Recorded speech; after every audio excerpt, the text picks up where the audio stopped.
What to do for team building activities, in person or remote. I've got a really cool secret right here that I'm excited to share with you. It's an awesome activity. I discovered it live in an experiment in an actual workshop I was facilitating with a group of 282 awesome human beings.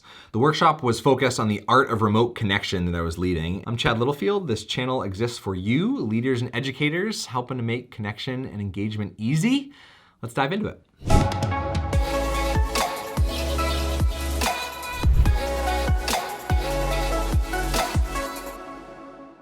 And in this video, I'm actually gonna play you a segment of me facilitating this live in the moment. Now, this is the first time I experimented with this exercise in this exact way.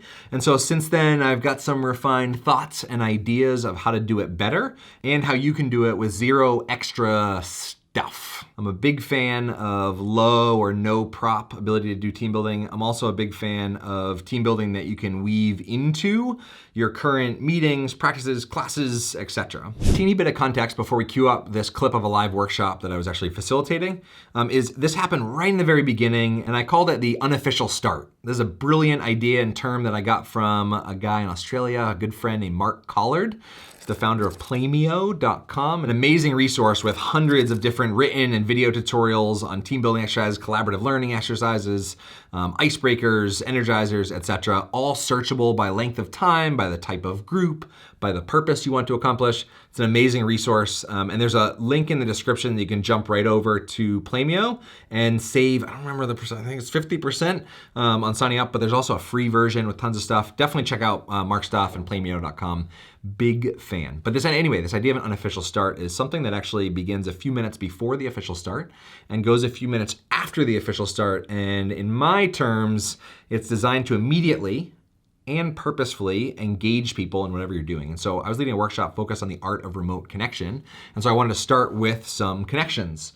So what I did was, for those of you who have no context for who I am in the world and just found this video through Google, I'm the creator of this deck of We Connect cards. And they're being used in organizations and universities all over the world. And this is the first uncut sheet of We Connect cards ever printed. We launched them on Kickstarter 8 years ago or so. And this was the first sheet that ever came off the print. It's kind of cool to have this. And I figured I gotta use it in some way. And so what I did, and by the way, while you don't have this sheet, you can still do what I'm about to do with a link in the description, wean.me/free. You can access these questions for free and do a very similar thing, either through screen share or printing them out, holding up the single questions to the camera and screen. What I did though for this group, as you'll see, is a little bit of a slideshow, but really why am I describing this? Let's just jump to the actual live workshop and meet some people. Here we go. So, got an uncut sheet, so what I'm gonna do is just wave this around the camera slowly enough so that you can read questions. And whenever you see a question that you would like to answer, go ahead and just unmute and say, hi, I'm blank, whatever your name is, and answer the question that you're choosing to answer. And just as a way of like connecting at scale, and think about, there's a lot of people on here, so like quick answers, 30 seconds or so, just to hear a little bit of voices that's not just me or Will. This is Ginger coming from Talent, Oregon. Y'all, great to be here. Thank you, Chad and Will. Woohoo! I love my pack of goodies, Chad. And in fact, here it is. I always misplace my freaking hanky. I did it again today. I'm totally old school. I can't find my hanky. So paper towel will do. I love it. Hey everybody, Marianne from Durango, Colorado. And I'm just gonna go with what I always lose, which is lipstick, strangely. I don't know why. So I buy a lot of 99-cent lipstick and I find it everywhere. And occasionally I find it in the dryer, which looks like a murder scene. Not good. Hey, hi, I'm Kate. I am coming to you from Treaty 1 territory, Winnipeg, right center of Canada. The thing that I lose every single day is my phone at least twice, and I run around going, would someone else in the family please call my number? They just roll their eyes.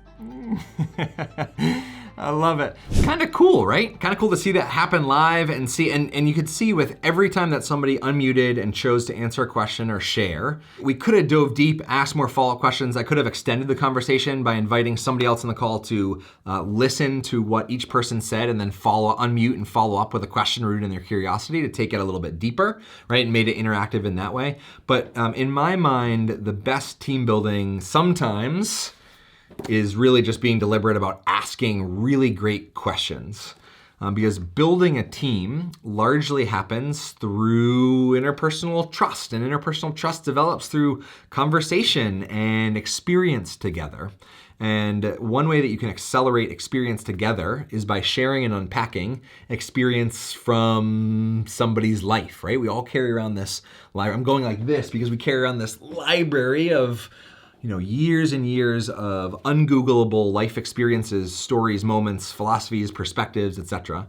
And when we take out files and we share them with other people, it actually builds and establishes this culture of rapport and connection and trust with the group that does build your team. And so while you can go do trust falls in the middle of the forest to build your team, you don't always have to. Sometimes you can actually just be in really good conversations with each other. And so if you were to lead this yourself and you want to spend $0, go get the printable version in the link in the description. If you want the actual deck shipped to your house, that's cool too. It's a deck of 60 cards. They're color coded, so green questions tend to be fun and light. Blue questions tend to be a little bit deeper. And purple questions we included to give a big hug to the introverts in the world. And they encourage a level of self-reflection, right? Because a lot of team building is very extrovert friendly and not very introvert friendly. And so one of the exercises that I would do with purple cards in particular is I might put up a purple card, invite people to actually take a 2-minute walk, even from if you're doing this remotely or in person, take a 1-minute walk in one direction, and that might just be down your stairs, around the corner, out the block, but 60 seconds only, and then walk back up and share the response. I call the exercise me to we, and the idea is I hold up a question, invite people to take a 2-minute walk to ponder their own answer and response, to give people time to actually reflect on what they want to share and be deliberate rather than just favoring extroverts who think off the cuff. And then invite the group back, maybe split out into breakouts depending on group size, and share after people have had some time for reflection on a given question like this. Because some people can't answer this question with 5 seconds of prep, but 2 minutes usually does the trick. This idea of just a rolling question slideshow, I've really enjoyed because it replaces organic connection with more intentional, deliberate connection. Organic unfacilitated chit chat is usually the slowest way to connect with someone. And the reason is we, as human beings, we always take the path of most comfort. And so we always talk about how we're doing and where we're from and what we do and how the weekend was, instead of what are your hopes for what the future holds for you? Or what's made you smile in the last 2 weeks? Or what are people usually surprised to find out about you, right? These are questions that accelerate the cadence of connection without putting people too on the spot or making them too uncomfortable, because you're involving a lot of choice. In particular, this exercise where I was just rolling through saying, unmute at any point in time and answer any question, offers a lot of choice for how and when and what people share. If you like this video, we turned this 2-hour Art of Remote Connection workshop into a whole series, and you can find a couple follow-up videos right here, which you might really enjoy. And if you want to be a part of a live workshop in the future, find the link to download these questions for free, and we will let you know the next time we're hosting an opportunity that you can get jump into. Every once in a while, we host free workshops for the leaders and educators we serve, even though the bulk of our work is private paid training with organizations, universities, and schools. I'm Chad Littlefield. Have an awesome day.